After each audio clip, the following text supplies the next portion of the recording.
मैं चन्ना केशवल्लू, भिलाई इस्पात मजदूर संघ महामंत्री। आप पे आरोप लगाया कि आपने गलत तरीके से चुनाव करके आपने यहाँ पे अध्यक्ष बनाया, इस पर आपका क्या कहना है? हम लोगों ने जो भी चुनाव कराया पंचायत के निर्देशानुसार और भारतीय मजदूर संघ छत्तीसगढ़ प्रदेश के नियमानुसार चुनाव कराया है। हमारे प्रदेश अध्यक्ष श्रीमती शोभा सिंह जो थी वो चुनाव की पर्यवेक्षक भी थी, चुनाव प्रभारी भी थी। उन्होंने आकर कार्यालय में यहाँ चुनाव कराया और पदाधिकारियों को निर्वाचित किया। उसके बाद हमने रजिस्ट्रार के यहाँ हमारा ई फॉर्म लिपिबद्ध के लिए दिया। उन्होंने जांच कर हमारे ई फॉर्म को लिपिबद्ध किया और वही मान्य है हमारे पदाधिकारी। कल अरविंद पांडे जी के द्वारा आप पे आरोप लगाया कि आपने गलत तरीके से चुनाव कराया इससे करके, इसमें आपका क्या कहना है सर? हम लोग भिलाई इस्पात मजदूर संघ, भारतीय मजदूर संघ छत्तीसगढ़ प्रदेश एवं रजिस्ट्रार छत्तीसगढ़ शासन के द्वारा जो निर्देशित किया गया उन्हीं के नियमानुसार हमने चुनाव कराया और हमारे चुनाव प्रभारी हमारे प्रदेश की भारतीय मजदूर संघ की अध्यक्ष श्रीमती शोभा सिंह देव जी आई थी। उन्होंने चुनाव कराया और पदाधिकारियों का निर्वाचित उन्होंने किया।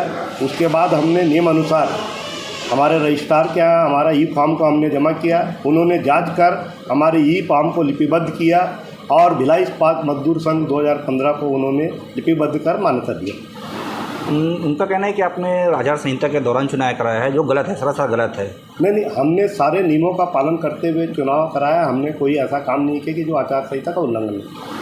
और उनका एक आरोप था कि आपने इसको पूरे बिल्डिंग को रेंट पे दिया है, किराए पे टेंट हाउस को दे दिया है, इसमें से आपको किराए मिल रहा है। कुछ 10-5 लोगों द्वारा अवैध तरीके से फर्जी ई फॉर्म जमा किया है, उसको पंजीयक ने भी निरस्त किया।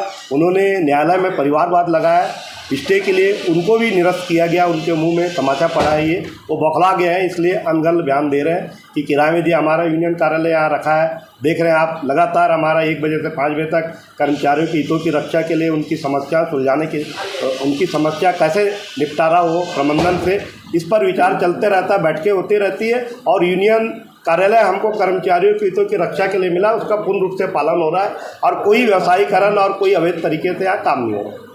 उनका कहना है कि जो हमारा संघ है वो रीजनल संघ है, उनके द्वारा फर्जी तरीके से दूसरा संघ बनाया गया है। अगर भारतीय मजदूर संघ के द्वारा पिछले बार भी भिलाई इस्पात मजदूर संघ 2015 को सम्मानता दिया गया, तो उसमें मैं कार्यकारी अध्यक्ष था, आज मैं महामंत्री हूँ। आज भारतीय मजदूर संघ प्रदेश 2015 को उन्होंने मान्यता दिया और पंजीयक ने भी हमारे ई फॉर्म को लिपिबद्ध किया।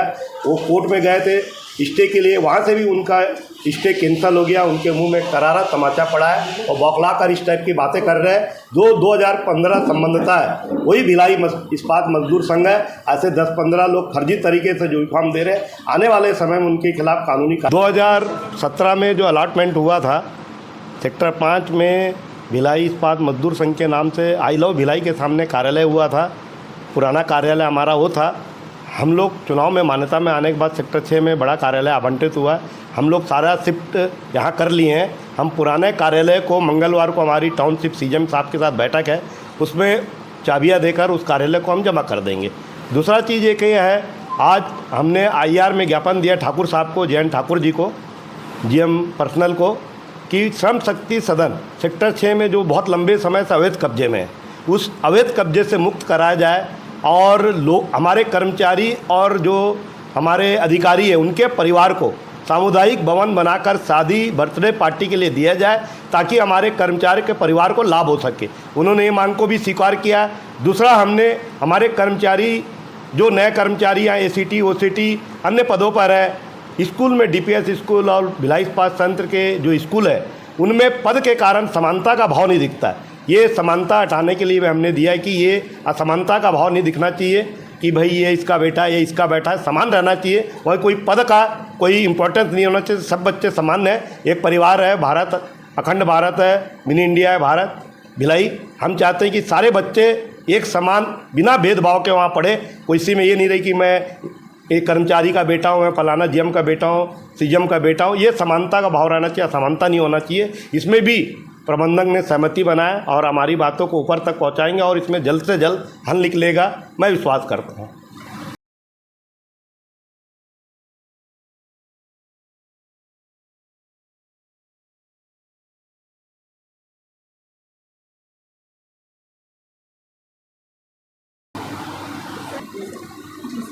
मैं वशिष्ठ वर्मा संयुक्त महामंत्री के पद दायित्व पर हूँ। भिलाई इस्पात मजदूर संघ का जब चुनाव हुआ था तब प्रदेश के अध्यक्ष शोभा सिंह जी ने यहाँ पर 10 तारीख को इस कार्यकारिणी का गठन किया था।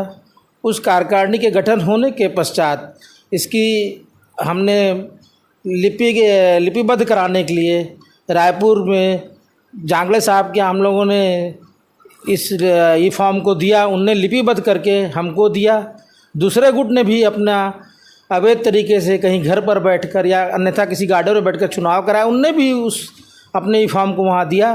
वहाँ पर जांगले साहब ने हम लोगों के ई फॉर्म को लिपिबद्ध किया और उस लिपिबद्ध को हमने आईआर विभाग में बीएसपी प्रबंधन को सौंपा, जिसके बाद इन लोगों ने फिर इस ई फॉर्म को हमारे चैलेंज किया कोर्ट में। तो चैलेंज करने के बाद कल जो कोर्ट का निर्णय आया है उस पर इनके हमारे ई फॉर्म पर कोई रोक नहीं लगाई गई है। हमारे अधिकारों को जो कुछ विषय पर कोर्ट ने हमें निर्देशित किया है कि आप इन विषय पर हमारे कोर्ट के अनुमति से ही आप कार्य करेंगे। ऐसा कोई भी रोक कोर्ट ने भी हमारे ऊपर नहीं लगाया है। उसने ये बोला है कि कुछ निर्णय आप हमसे पूछेंगे और हमारे न्यायालय में उस पेपर को प्रस्तुत करके फिर हमसे परमिशन लेके उसको करेंगे। मैं सनी ईपन, वरिष्ठ उपाध्यक्ष भिलाई इस्पात मजदूर संघ पांडे गुट तथाकथित गुट, जिन्होंने भिलाई इस्पात मजदूर संघ को ऊपर एक केस लगाया है जो कहते हैं कि हमने अपना चुनाव करा लिया है और हमारा चुनाव जो यथार्थ में जो हुआ है उसको फर्जी बोल रहा है।